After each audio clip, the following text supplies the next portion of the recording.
Bonjour à tous, comme d'habitude on se retrouve pour une nouvelle vidéo, j'espère que vous allez bien, je suis contente comme d'hab de vous retrouver. Aujourd'hui, comme vous avez pu le constater, la vidéo est sur le bizutage en tant qu'adulte. Vous connaissez peut-être le bizutage en tant qu'étudiant si vous vous aspergez de farine ou de peinture à la rentrée, c'est pas du tout de ça que je veux parler. Et ça se passe couramment, sauf que on n'est pas programmé en fait pour détecter que on est bizuté en tant qu'adulte.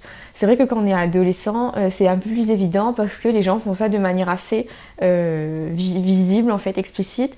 Les bisous adultes, en fait, sont plus discrets et font ça de manière plus subtile, sauf que, à la différence de l'adolescence, ils font ça de manière plus intentionnelle. Donc qui bisute qui, je peux vous promettre que cela n'arrive pas seulement entre filles. Vous pouvez vous faire bisuter par un garçon comme par un groupe de gens.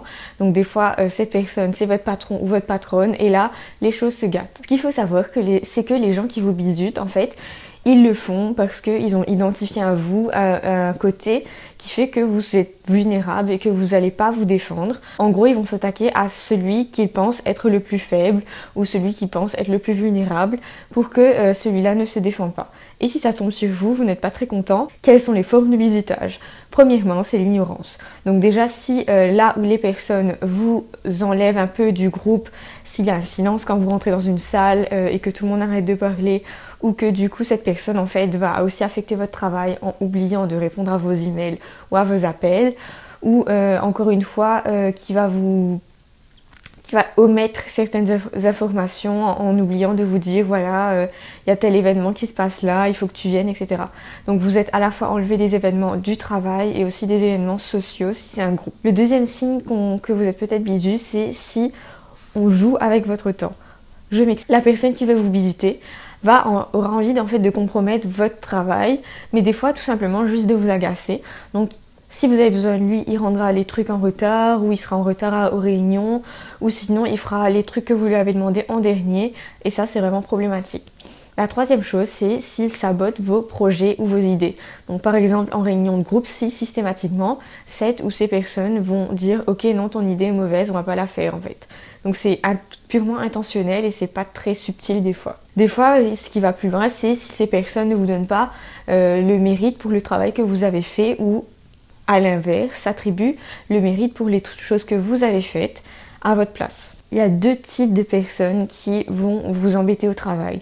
Le premier type, en fait, c'est des gens qui ne sont pas contents de leur situation, qui n'y arrivent pas ou qui arrivent moins bien que les autres. Et en fait, ils vont identifier une personne un peu vulnérable, un peu faible, entre guillemets, pour se venger sur cette personne, spécialement si cette personne réussit un peu plus ou travaille un peu mieux, où il se sent directement en compétition. Et du coup, en sabotant les chances de cette personne, il se sent mieux. Le deuxième type, c'est le genre à vouloir vraiment prendre la place de meneur. Donc, si vous êtes identifié comme un meneur ou une meneuse, il va vous faire la misère, en fait, pour prendre votre place. Et là, c'est tout un autre objectif, c'est vraiment la preuve sociale de mener le groupe. Après, il y a 10 millions d'autres raisons pour lesquelles il peut vous cibler. Si vous êtes trop bon dans ce que vous faites, ou si vous êtes juste différent, ou si vous n'avez pas l'habitude de vous conformer à l'image que lui ou elle se fait. Gardez en tête qu'il ne faut pas se déstabiliser devant ce genre de gens, parce que c'est vraiment pour ça qu'ils vous font de la misère et qu'ils vous embêtent. Donc si vous montrez que vous êtes faible et que ça vous agace, ça les excite et ça les réconforte en fait dans ce qu'ils sont en train de faire. Donc je comprends que ça peut être facile d'être irrationnel, mais c'est pas la solution. Il faut garder la tête froide et vraiment être au-dessus de ça. Vous avez plusieurs solutions ensuite. Soit vous esquivez la personne, c'est pas ce que je vous conseille, parce que ça montre encore une fois que vous êtes faible et du coup il va encore plus s'en prendre à vous parce que ça le réconforte dans sa situation. Ce que je conseille, c'est vraiment de confronter là où les personnes. Est-ce que vous avez plutôt intérêt à régler ça tout seul, c'est-à-dire confronter le ou les personnes toutes seules individuellement, ou à le faire devant un groupe pour mieux les mettre dans une situation où ils ne pourront pas faire marche arrière. Donc la première chose, c'est vraiment de prendre la personne à part et d'expliquer gentiment et d'essayer de comprendre cette personne en fait. Comme je vous ai dit, chaque bisu vit quelque chose de difficile entre guillemets et s'acharne sur vous. Essayez de comprendre pourquoi il fait ça. Est-ce qu'il se sent pas adapté? Est-ce qu'il se sent faible? Est-ce qu'on lui a fait la même chose et que du coup il a envie de vous rendre la même chose? Le conseil que je peux vous donner et qui me semble le mieux, c'est vraiment de confronter la personne, mais pas directement en lui disant que ah tu sais ça va pas, faut vraiment qu'on discute. Je pense vraiment que les gens qui font de la misère aux autres ont vraiment un aspect, donc ils font ça non seulement parce que vous êtes vulnérable, mais aussi si vous commencez à riposter, en fait ils vont réaliser que ça leur coûte trop d'énergie. Donc l'énergie qu'ils mettent à s'acharner contre vous, vont plus se fatiguer à se défendre parce que vous n'allez pas vous laisser faire. Et donc finalement ils vont finir par abandonner, c'est ce qui se passe dans la plupart des cas. Il faut réagir et c'est le moment de sortir votre côté méchante. Ce que j'appelle votre côté méchante, c'est vraiment, je pense qu'il y a des situations où il faut oublier qu'on a du cœur, qu'on est généreux et qu'on a envie d'être gentil. Je pense que c'est typiquement les genres de situations où il faut apprendre à être méchante et où il faut vraiment montrer à cette personne que ça vous embête, que vous n'allez pas vous laisser faire et que vous n'allez pas jouer ça par les sentiments.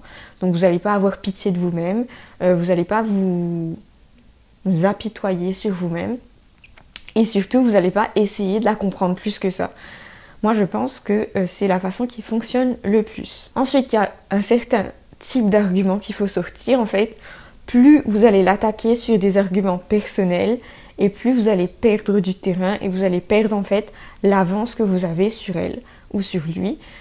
Pourquoi je dis ça? Parce qu'en fait, plus on est irrationnel et plus on se base sur des sentiments, etc., moins en fait on se met au-dessus, moins on se met dans une position de force où on peut argumenter sur des faits, sur des choses fixes, parce que le sentiment c'est toujours très subjectif, c'est sur le moment, on se laisse emporter des fois par la colère, etc. Faites bien comprendre à cette personne que vous n'êtes pas prête à accepter ça, que vous allez prendre des mesures pour que ça s'arrête et que la personne a plutôt intérêt à s'arrêter tout de suite.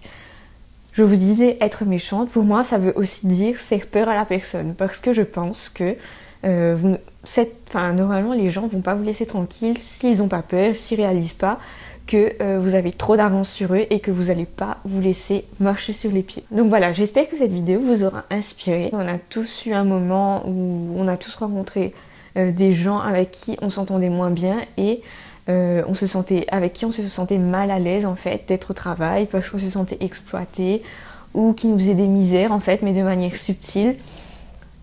Je pense qu'on a tous vécu ça, donc n'hésitez pas à me dire en commentaire. Dans tous les cas, moi je vous dis à très bientôt pour une nouvelle vidéo et je vous fais des gros bisous.